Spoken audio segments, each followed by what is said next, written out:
Quatrième mandat, celui qui interroge le plus, tant le président est apparu affaibli lors de son apparition publique hier pour aller voter sa première sortie publique depuis 2 ans. Je vous propose d'écouter le ministre de l'Intérieur qui a donc annoncé cette réélection. Monsieur Abdelaziz Bouteflika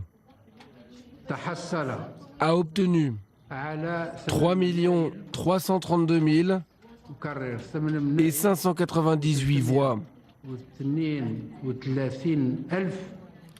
ce qui équivaut à 81,53%.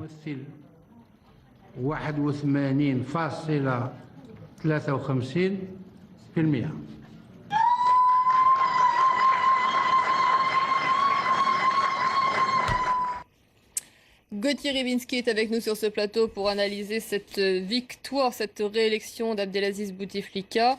Une réélection, on en parlait depuis déjà plusieurs jours, qui n'est pas vraiment une surprise. Et donc c'est un quatrième mandat que va effectuer Abdelaziz Bouteflika.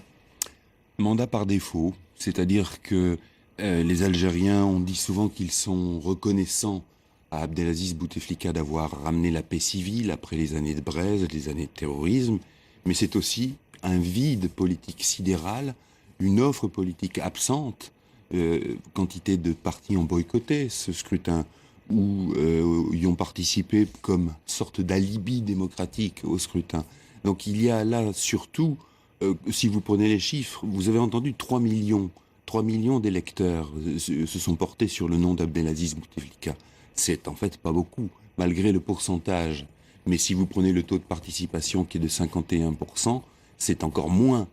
Donc il faut prendre la mesure de ce que représente la candidature et le quatrième mandat d'Abdelaziz Bouteflika dans ce cadre-là, c'est-à-dire quelque chose d'extrêmement minoritaire dans une population qui soit est légitimiste et vote pour le héros du FLN, de l'histoire du FLN, celui qui a pacifié le pays, soit dans une large mesure, une large part de la population, un rejet du système enquisté, ankylosé qu'incarne Abdelaziz Bouteflika.